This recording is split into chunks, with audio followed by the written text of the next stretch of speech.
Hello everybody and welcome to this session as part of the Future of Diversity event. Delighted to be here. My name is Pippa Glucklick. I'm the incoming CEO of Electric Glue.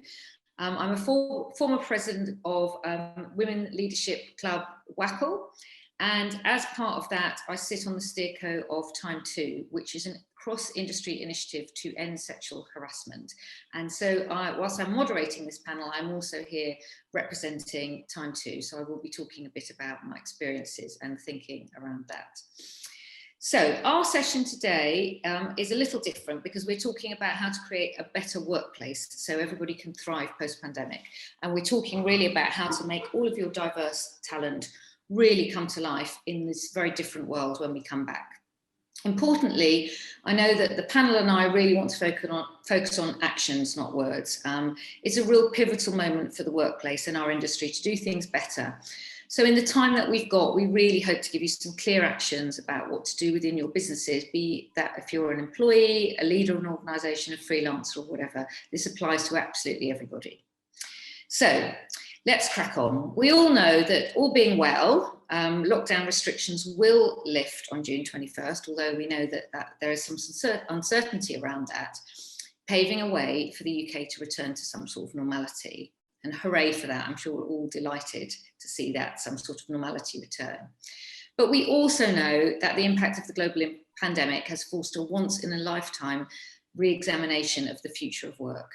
And we hope this will be the start of a newer and a better world of work. As we look to reopen our offices, perhaps just a few days a week now, we need to be focused on embracing the opportunity to do things better, to put the legacy and the unwelcome behaviours of the past behind us.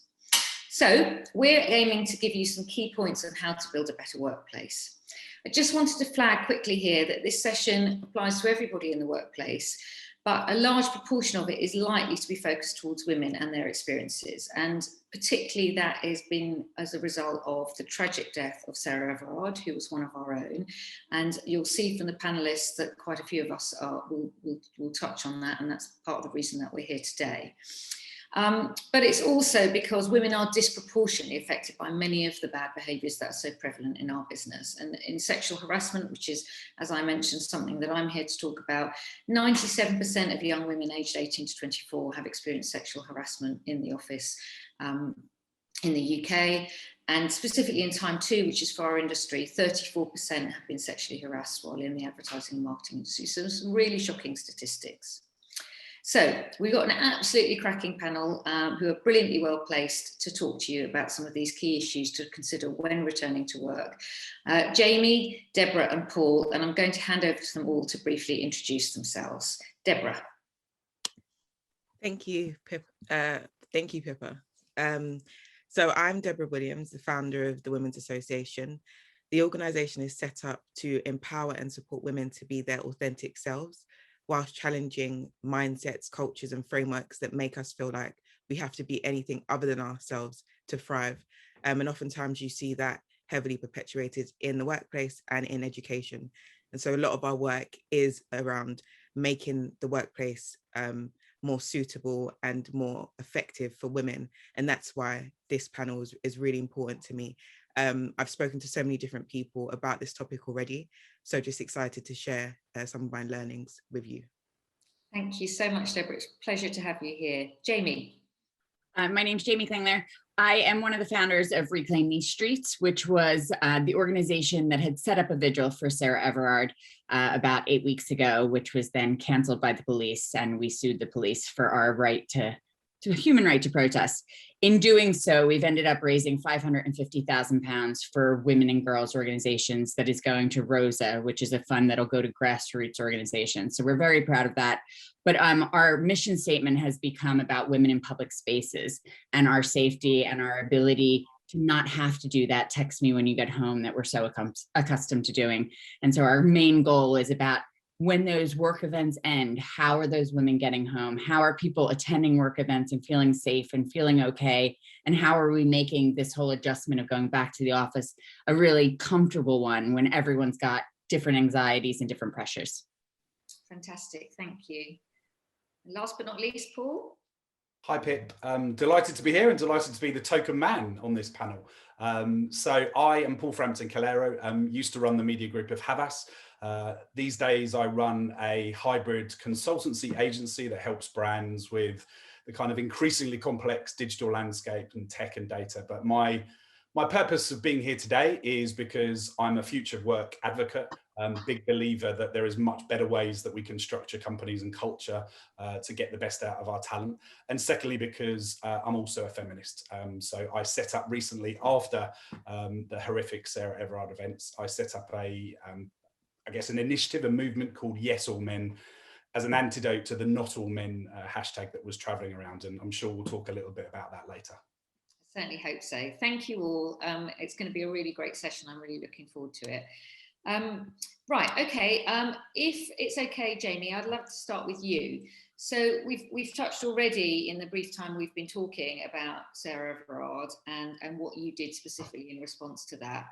And you touched on it in your intro. Could you share with us, what do you see are the potential issues from people suddenly being thrust back into the culture of the office? And also then, what learnings can you share with us about the safety outside of work that we can then, leaders, employees and so on, can bring about the change inside the office? I think everyone has had such a varied experience over the last year and a half, and everybody's got different anxieties and different pressures at home. So when you're coming back into a situation, you're coming back into the office, some people have had one shot, some people haven't had any shots yet. You've got all of these different things. People are on public transport again. Some people are really anxious about wearing masks and touching things. Like I remember when we were all sanitizing our mail at one point. So like there's all of this pressure and everybody's mental health has been compromised. I don't think any of us think that we're the same people we were 16 months ago. And then you're putting all these people that haven't been seen, haven't been together, are excited, nervous, and you're putting them in situations and you're pouring alcohol on it in our industry. Our industry is rife with the amount of drinking that goes on. And so you haven't been out, you haven't been in bars, you haven't been in restaurants, you haven't flirted. Like last night I went to a comedy gig for Reclaim These Streets, and the comedians were like, oh my God, I don't know where to put the mic. I don't know where to put my hands. I don't know how to talk to people anymore. So like all of that is brewing. We're nervous about all of that. And there's going to be missteps. There's going to just be people not being normal because we've lost our idea of normal. And some of that will manifest in different ways, but there's going to be stumbles. And I think we have to have more buffers for each other. But I also think we have to have places where we can talk to each other and be like, yeah, I cursed too much, or I overstepped, or I went too far. I was saying how nervous I was. And we have to give each other buffers, but those buffers can't cross into sexual harassment or can't cross into areas where we're making our other employees and our other colleagues more uncomfortable and increasing their anxiety. So we just have to really, like, I saw a little girl on a tricycle on the canal earlier today, and her dad was like, give everyone space in case you fall, give everyone space. And kind of social distancing, if you give everyone a little bit of space, we might do better on this male woman thing or on this sexual harassment thing. If you trust people's own buffers and their own like zone that they need right now, is a really kind of good just sense check on how you're treating people and how you want to be treated. Because I know that I'm nervous and I'm like the biggest extrovert you'll ever meet, but it, like last night, overwhelmed, like it was sensory overload because I haven't been in that situation in a year and a half. Yeah, I think those are really good points, and certainly, you know, with my time too hat on, there's a real nervousness amongst people that there's going to be a lot of pent-up demand, and you know, we shouldn't think that just because people haven't been in the office that sexual harassment hasn't been taking place, because there are more subtle ways of doing it, and obviously we've all had a window into each other's homes and personal lives, which still creates pressure for people, and perpetrators of sexual harassment will still do that. But certainly there is a nervousness about less people being in the office, potentially for you know, not everyone being back at the same time, therefore more opportunities, more lone working, those sorts of things. But I think you're right, the social aspect of it, and certainly in the campaign that we have got launching towards the end of June, around when the industry comes back together, is very much going to be focused on those social areas, the local pub, all of those sorts of things, really thinking about the behaviours. But I think you're right, and you know, I mean, Paul, can I just ask you to kind of jump in there a little bit about what you think you know, leaders should be specifically thinking about in this return to work? So I think Jamie raises a really important point, is that everybody's going to come back in a slightly different way. There are lots of different demographics in our industry. Some of us that have got kind of homes and kids and more space probably have loved being at home and spending more time with our kids, but maybe miss some of the social contact. Some of the younger folks in the industry live in bed sits where actually it's probably been like a jail and they want to get out. So I think the first thing, and we're encouraged to do this in the advertising industry, aren't we, is really put your place or your feet in the shoes of your talent. Like actually really think and listen to what your people are saying, because I think there's not going to be a binary, everyone wants to rush back or everyone wants to stay.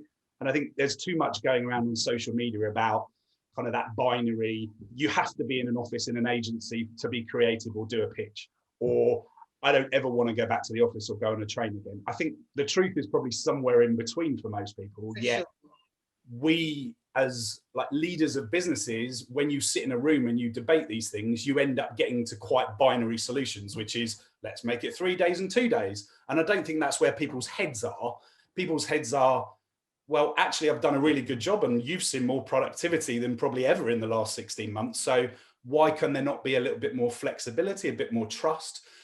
And I would encourage leaders to think about how do we start to measure outcome rather than presenteeism? Because I remember, and it's probably been this way since I've been in the ad industry, that having your jacket on the back of your seat was kind of something that you did just because you wanted people to know I'm in the office or I'm still in the office. Yeah. And that's a really bad culture if actually that's how we judge the contribution that people make. And just briefly touching on what Jamie said, I think also as a man talking to male leaders, they need to recognize that the pandemic has been that women have been much harder hit through the pandemic than men, right? I mean, it always is this way, but men need to think about women are not only necessarily concerned about coming back to work because of potential sexual harassment issues, but many have got kids, many have been homeschooling, they've got to juggle those things. Their life is going to suddenly be thrown into a new kind of normal. So I'd encourage male leaders particularly, to sit down with some of their people or set up some video calls and actually take some feedback. Don't rely on the survey that your HR department does. Actually go and talk to some real people in your organization and a cross section of your organization so that you get some genuine insight into what people are looking for. And then it doesn't need to be right from day one. I think you can iterate and you can start talking about, we're going to try this and then we're going to see how it works. Because I think the one thing is for certain is work cultures are going to continue to change at an ever faster pace.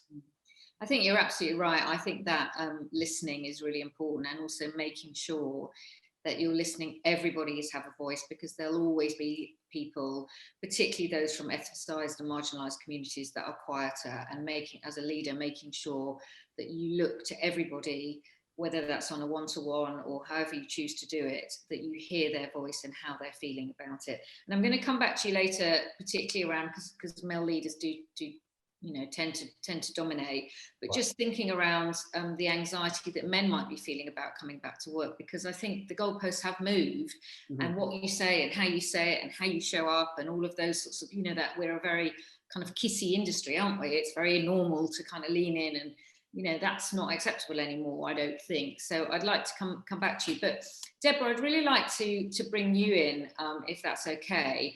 I mean, what you've done with the Women's Association since you set it up in 2014 is nothing short of incredible. And we had a really good chat last week. It's absolutely fascinating. So I'd encourage everybody to really kind of look into what Deborah's done, because it's awesome.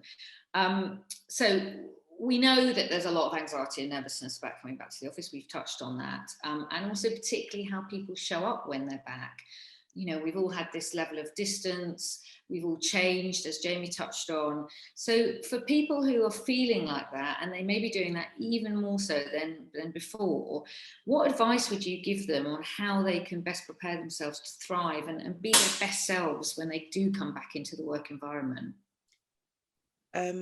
It's an interesting question, and I feel like there are so many different angles to it, because as Jamie mentioned, there are so many different people with different experiences during this time. I feel like there is a need for people to get themselves engaged in a community, whatever type of community that is. I feel like conversation is so important to making sure that people feel comfortable, because through that community, they'll be able to express how they feel. And I think once they're able to express, they'll be able to hear from other people that you're not the only person feeling this way. You're not the only person that didn't want to get on a packed train or turned back home because it was just too much. But I also feel like there is an element where leaders really need to work with their employees, like Paul was saying, because I feel from the conversations I've had with leaders and from people that aren't leaders, there's this kind of discomfort with what do we say, how do we talk about it, how do we navigate it? Because once you've spoken about it, if your staff, for example, are saying they don't want to go back to work for majority of the week, then you almost have to take into consideration what they're saying. And so there's some people that would rather not have that conversation because they want people to come back to work the way they want it to happen. And so there needs to be this collaborative conversation that goes on to say, this is the practicality of how the last 16 months has worked. How do you feel about it? How do you suggest we navigate it and enable people to share their true experiences? Because even as you were saying, Pippa, there's some people that they've had a baby and then they went into lockdown, and then they're now going to come out of lockdown, and there's separation anxiety. There's people that have lost members of family, and their home has been their safe space. Some people haven't even grieved. People that I've spoken to, going back to work is going to thrust them into something different that almost like make people start to experience that grief. And so it's these conversations that need to be had and doors that need to be opened for conversations, so that if people are feeling like, I lost someone in my family a few months ago, but now I'm really starting to grieve, I can express it. And I feel for the community or for employees, it's important to just feel and be comfortable with feeling. So if you feel anxious and you feel uncomfortable, just don't feel like you have to rush to meet up with the expectations of your employer. But then again, it comes to the employer making the employee feel like they can feel comfortable to have that discomfort. So it's I feel like conversation is a really key part. I don't feel like it's one or the other person's responsibility. I feel like it's all of us coming together to say, we've all experienced this. This is not something that just a few people experienced. And so how can we collectively make sure that everyone is comfortable, or as comfortable as they can be, as we start to explore what the new norm is going to be, or what the new rhythm is going to be. Thank you. I think that's really good advice. Would it be okay to ask you to share a bit about your own personal experience, which was pre-pandemic, about how you felt about showing up at work and not being your authentic self? Because it was a story that really touched me when we spoke last week. And I think there'll be a lot of people, particularly from marginalised and ethnicised communities, that feel like that. And so I think it would be really good if you don't mind, if you could share that. What you've gone on to do with it is quite phenomenal. But if you've got any tips for people who may not want to go and set up a similar version of the Women's Association, but what can those of us that feel like that sort of do, to make themselves feel comfortable? Is there any kind of preparation or writing or reading or anything that you could recommend? Yeah. So I started my journey in 2014, and I came about this conversation of women's experiences in the workplace through a dissertation that I did for my first degree. I had no idea that women experienced anything in the workplace that was negative. And when I was interviewing women, that's when I started to appreciate the heartbreaking stories of resilience. It's such a difficult dynamic, because you have these women that I spoke to that had experienced sexual harassment at the time. And my naive question was like, have they been arrested? Like, has something happened? And it was like, no, like I still work for them kind of thing. And I was trying to understand how this can exist in the world. And so I was exploring these conversations. And during that time, I decided to go back to study. In 2016, I did an MBA, and then 2017, I did an MA in Gender and Women's Studies. And because I was doing 2 masters, I obviously had to get a job to fund it. And so I was doing 2 part-time jobs to fund the master's. And I got to a place in 2018 where I had a really bad breakdown. And I felt like, in hindsight, because at the time I wasn't able to really appreciate what was going on, but when I look back, I appreciate that there was so many different areas in my life where the expectation of me wasn't my reality, but I was living up to their expectations. And so in the workplace, it was that there was this need almost to be a certain type of Black woman. And I didn't know how to be that because it's not authentic to me, but I was really trying to live up to it. And there was even comments like, oh, don't do that to Deborah, like she's gonna like tell you off, or she's gonna have a word with you. And I just wasn't like that. But I feel like it was their assumption of Black women. And so there would be sometimes that I'd be like, yeah, I'm not gonna have it. And it just would be so out of character.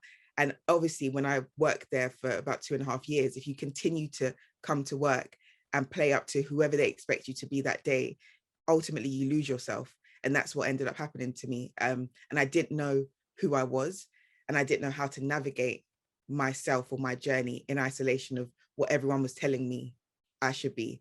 And I'd spoken to so many women in leadership, girls in education that were going through the same thing. And I just thought, what a wonderful world it would be if women and girls could just live their authentic self, like live as their authentic selves and live in their truth, as opposed to, well, back in the day, this is what women were doing and this is what the role of a woman was, so live up to that now. And so after or during that breakdown, I decided that I wanted to do something different. I was applying for graduate jobs, but again, that was because I thought that's what was expected of me. And I just got to a place where I was like, I want to encourage and support women to be their authentic selves. So I want to create a community where women can do that. And very quickly, through the events I was doing, I realized a lot of the conversations we're having is about, this person has imposed this on me, my boss has imposed this on me, my teacher has imposed this on me, my parents, society. And I just thought I can create this amazing community of women that come together and feel empowered. But then when they go back to work, they're going to put on this persona again. When they go to school, they'll do the same thing. And so it will be a doing and an undoing. So ultimately, I need to make sure that these environments are conducive for the authenticity that's about to come into it. And that was the idea. And that's why I set up the Women's Association. And for me, I feel like there are so many different ways that people tell you how to be, and it might not even be very obvious. Like, I know that I was talking to a woman and she said it would be sly comments like, oh, I need to go and pick up my child because they're sick from school. Okay, we're going to figure out what to do, as opposed to saying, yeah, sure, go and don't think about work. It was kind of her boss saying to her, well, we'll see what we can do about it. And it's like, well, I have to go. So there's no seeing what we can do. And it's subtle things like that that make you then think, okay, next time I won't be able to say it. And I have to either leave them at school or figure it out. And I feel like for women specifically, it's really important to unlearn a lot of the things that we've learned since we were young. And I feel like the best way to do that is by listening to people that have gone through similar experiences. I've read a few books, but I feel like there isn't a book that I can reference, because there are some notions in books that I feel like are still preaching this idea of what's expected. So I feel like conversation is so key. We do it to each other as well. Like, I worked at Stylist for 10 years, and the women that didn't have children and the women that did, and it was like, oh, she gets a 4-day week, but I don't, because I didn't reproduce. Like, taking men out of the equation a little bit, we put that on ourselves, and the competitiveness, and it is breaking those bonds, and it's thinking about how we each are coming from it from such different approaches. And what you're saying about grief and the pandemic, like, it's so hard because we've all had such vastly different, like, there's the divorce rates are going to be insane in the next year, you know, like people that really wanted kids are now like, why did I have kids when nobody expected to homeschool for 16 months? So like, I think everybody's worlds have just been so fractured. Like, our snow globes of what our expectations for ourselves and for other people have just been kind of shattered. And so it's like, how do we rebuild these worlds where people are authentic And if you need to go have a cry, just like go have a cry, have more tissues in the bathroom. Manifest PR, who I do work with, has this spill program where you get these one-off therapy sessions if you need them. And especially right after the reclaim 9 days of absolute chaos in my life. It was 20-hour days and we were on TV all the time and the police were yelling at us. It was crazy. But like I had such anxiety about going outside in case people were going to yell at me on the street, and nobody knew where I lived. None of it made sense. But like those therapy sessions that were on the spot, it wasn't a long established relationship, but just were so helpful. And I think here, less than in the US, the idea of therapy is not espoused as much as it should be. Frowned upon, you're right. Yeah. And like now there's this I Cope thing in Camden where you can get on the women's list and you can get on different lists and you can self-refer yourself for anxiety. And I think there's a route in for companies to offer that support and to underwrite a lot of that support, because we know that there is mental health issues with all of the pandemic. None of us expected to live with this. So like, I really think that leaders in the organizations can do things like Spill that can give, and it's confidential, so people don't feel like they're going to HR and saying, I'm having a breakdown or I'm having issues here. They can just quietly get themselves some help. And that's really empowering when you can go and give an hour and you walk out of it and you're like, okay, I might need to do that 2 times, but it really just puts perspective, because you also don't want to call all your friends and you don't want to necessarily just go to your colleagues because you know they've got it piled on them as well. Mm-hmm. So some finding some outreach and finding some support networks that aren't just you piling on your friends that you know have 3 kids that they're homeschooling and she's crying in the bathroom too, because I know we've all had those. I think you both raise really important thing about identity, and I think in the industry that we're talking about, identity is very much defined by your job, right? Because we spend so much time kind of working, and then the morning breakfasts, the kind of lunches, and then the evening kind of stuff that happens. And I remember experiencing this personally, and I know that it'll be much tougher, as you say, on women in different kind of minorities. But I remember getting to a place in my career where I was like, everything was about being the CEO of this company, and I didn't recognize myself when I went home. And then I started to kind of look at these, to your point, Deborah, I started to look at how I behaved and what I believed in the workplace, and how I behaved and what I really believed in. And there was a conflict there, and it led to me making some decisions, not just about work, but about life, and the fact that I wanted to be that one self, that one authentic self, and express what I believed in and build a culture that actually was caring about people and was able to invest in inclusion, as opposed to being told we can't spend budget on that type of thing because actually the P&L can't tolerate it. And I think for anyone growing up in the industry, they need to hear this message, because yes, it's important for you to be able to show you support your company, your advocate, but that doesn't mean losing yourself. Mm-hmm. Always be yourself is a really important thing to remember. And I learned that far too late. So I'd really encourage people to listen to your story, Deborah. I completely agree. I mean, I as you know, I sit on the board of Mind now, the mental health charity, and all the points about the pressure people are feeling around their mental health is enormous. And I think there's so much stigma attached to it. And Paul knows, because he and I used to work together, but I tragically lost my husband to suicide in 2016. And I was the same. I was CEO of Starcom. I was about to move to a bigger job at another network, and I look back now and I think I don't know what it was I was chasing, or even why it was so important to me, actually. But I got on this hamster wheel of bigger and better and more power and this, that, and the other, and it's actually really not me.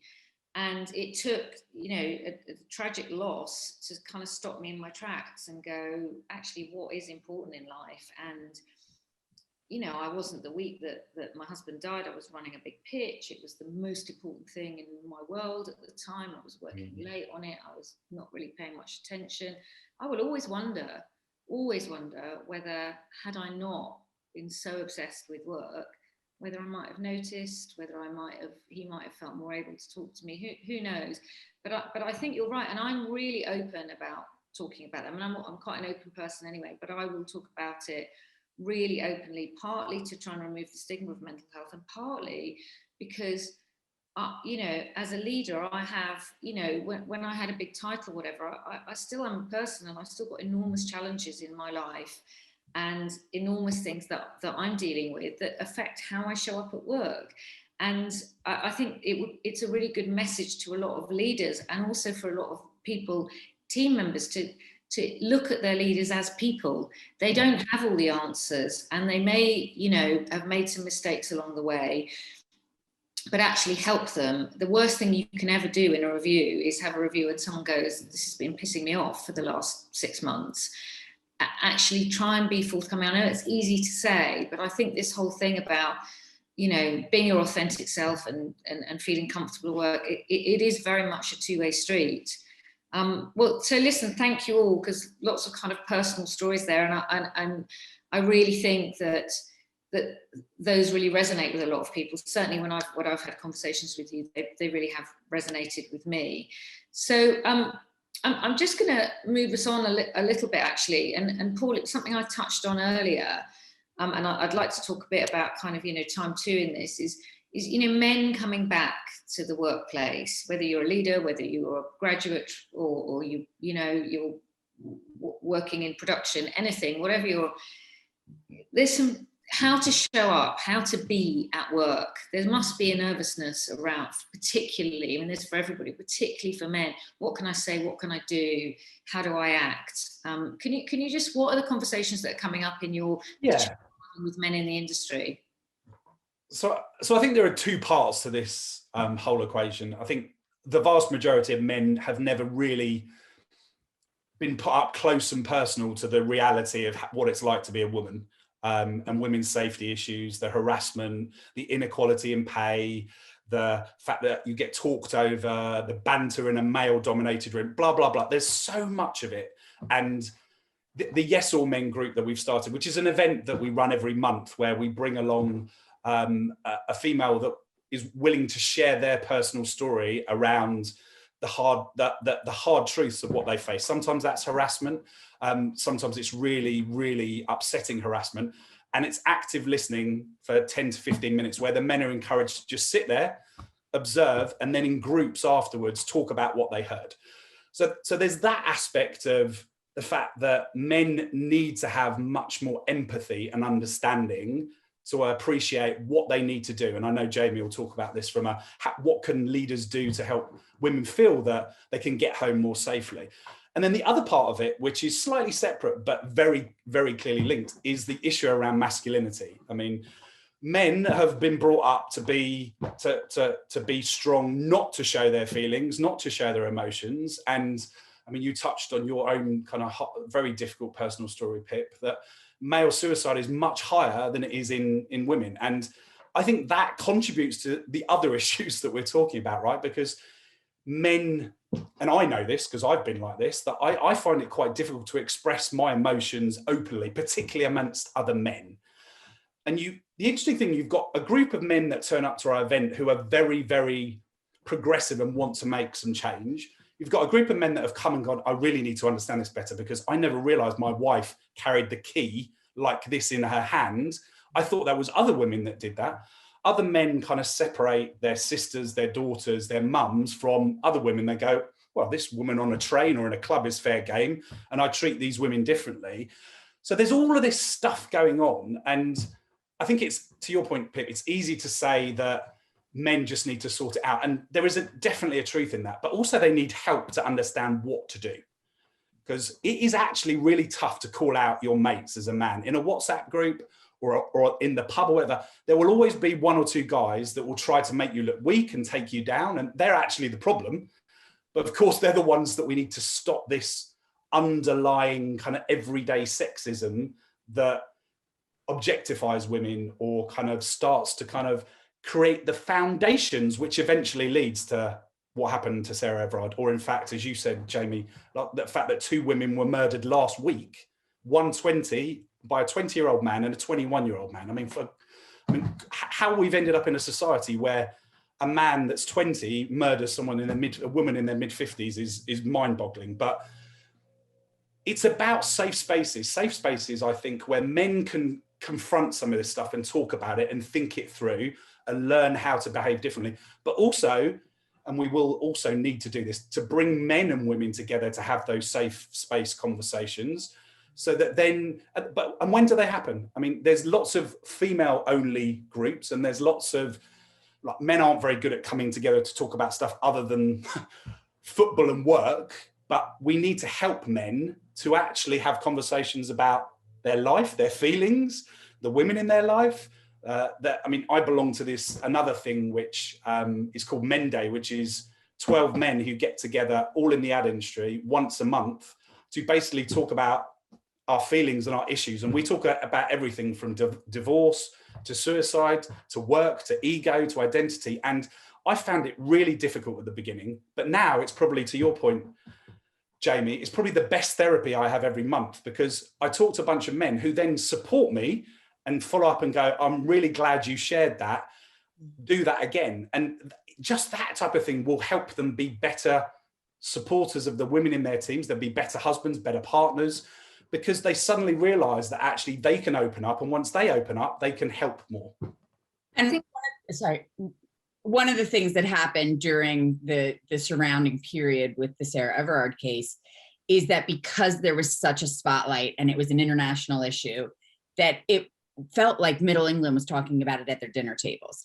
And I had male friends being like, I didn't realize that it was a pervasive underlying fear all the time. They're like, you don't talk about it a lot. And I'm like, well, I'd be the most boring person to be around. If I talk to you about every time somebody beeps at me, every time a guy says something to me, it would be all I talk about.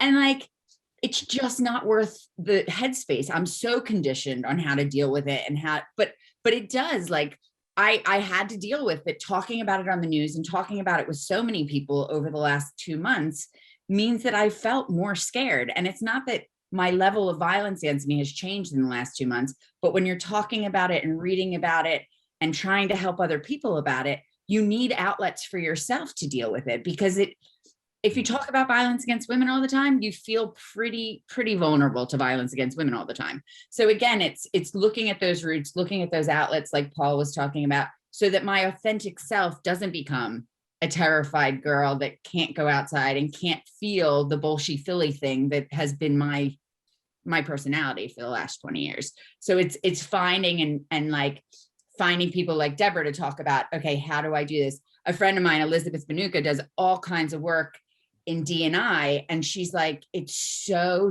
hard because so many people come to her with all the racism they have at work and all of the abuse, and then she's such an empath that she's taking it all on. And again, like, I'm sure, Deborah, the stories you tell, you take them in and they're not easy to shed. It's not like at the end of the day you're not worried about those women. And so since we're having this conversation, I would encourage people in your offices to try to extend this conversation, because this conversation isn't hard to replicate in each of your offices. Deborah, can I bring you in here? Have you got anything to add to this? And then I'm going to talk a little bit about something that as an industry we're doing with Time 2, which is around specific training on ending sexual harassment. So a very practical, pragmatic thing that businesses and people can do. Have you got anything to add to this strand of thought?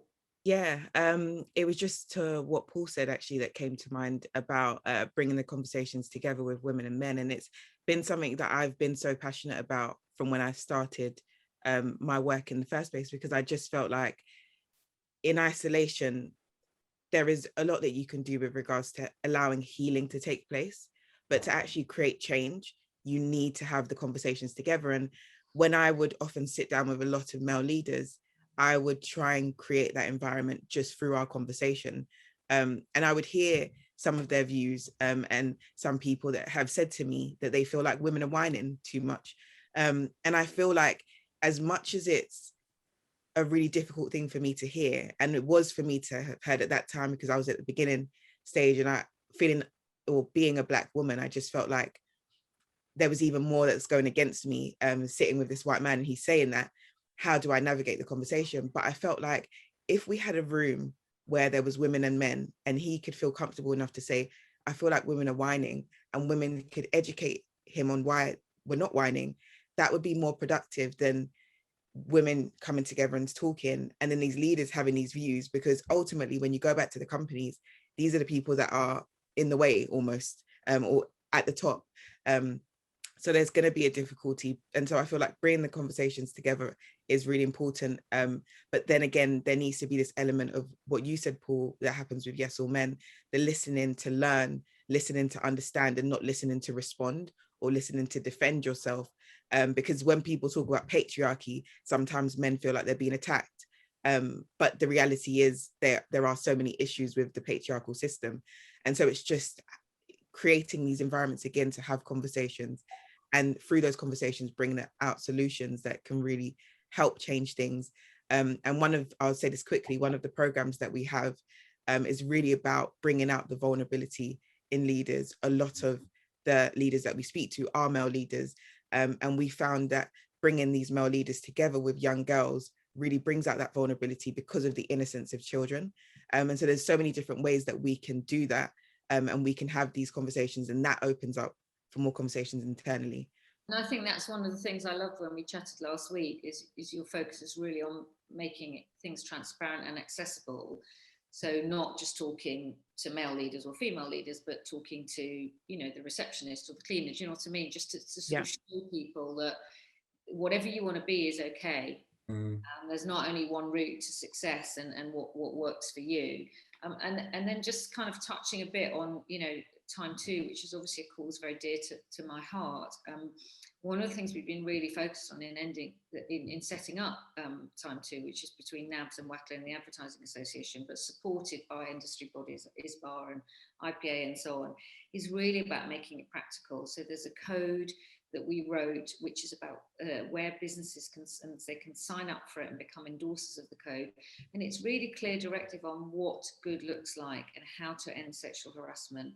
And that you're signing up and you're putting your money where your mouth is and saying to people in your organisation, this is our policy, we will not tolerate this, and there will be consequences for behaviour.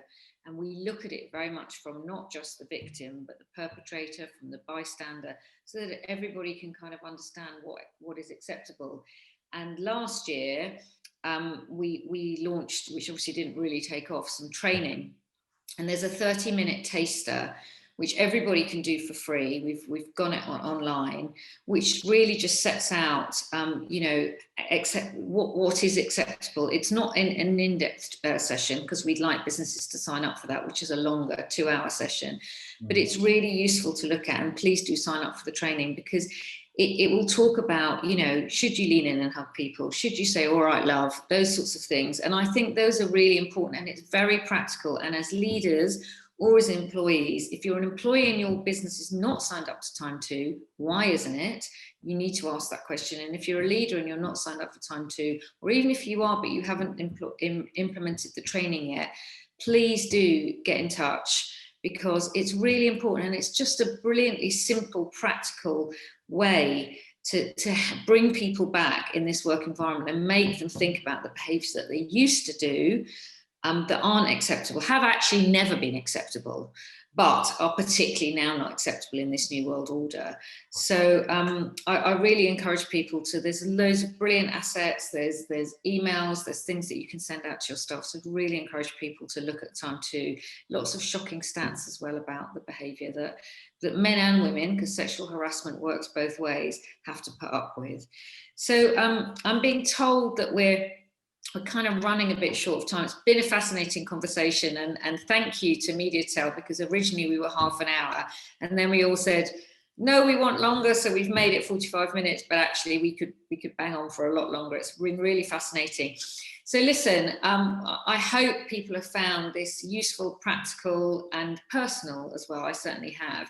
But I'm going to do that very typical WACL thing, which is if I could tell you one thing. So I'm going to ask each of you, and Deborah, if it's okay, I'm going to start with you, to, you know, lots of stuff in here, lots of advice.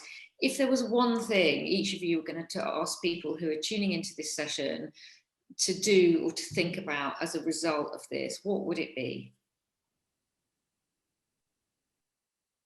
What would I say? You want me to start? Okay, well, I'll tell you what, I'm going to start. Just to say, go to the Time2 website and check it out, because there's lots of interesting information and assets that you can download, get involved in, but most importantly, sign up to. Show that sexual harassment needs to come to an end in our organisation. It will not be tolerated. And we have 281 companies signed up, which is fantastic. But how many thousands of businesses are there in our industry that need to be signed up and need to own this? So that is my single piece of advice. Should we come back to you, Deborah?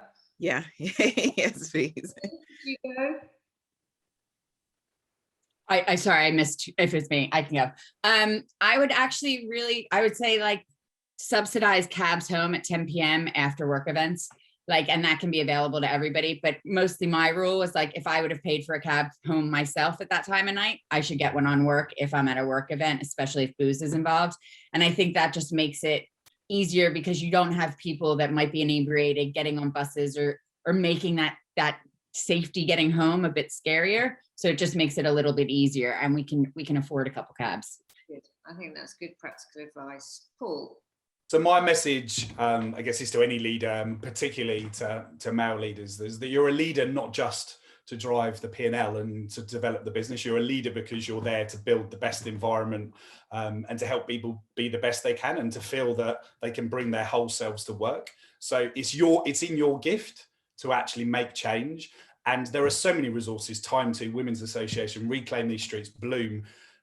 Many things exist. Kind of go and spend the time, or at least get people in your organization to spend the time looking into them, and then give permission to allow people to bring these ideas and thoughts. Because I've always found when you empower and democratize inclusion, you get much faster change in an organization. And use your voice on social.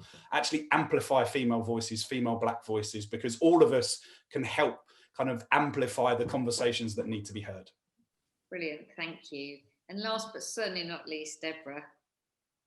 I would say for employees and for leaders, just keep the conversation going. It's really important to make sure that there are environments in work and outside of work that people can explore how they feel and express how they feel, especially when it comes to going back to work, or navigating the conversation of how they're going to go back to work or what that's going to feel like.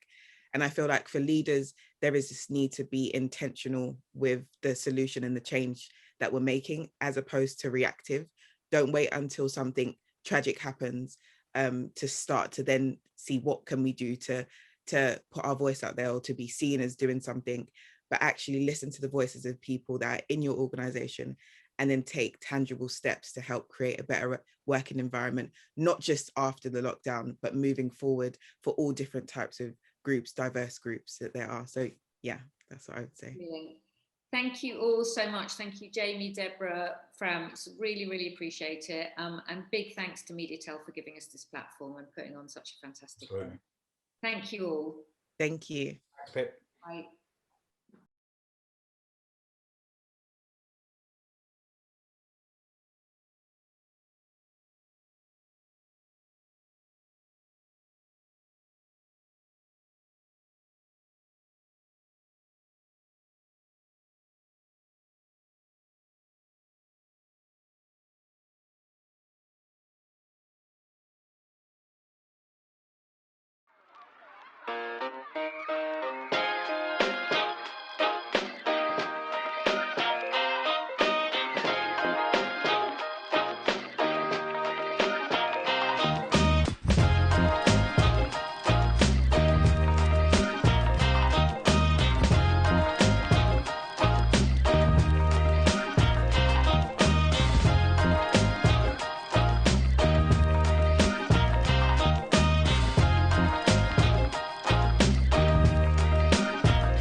Thank you.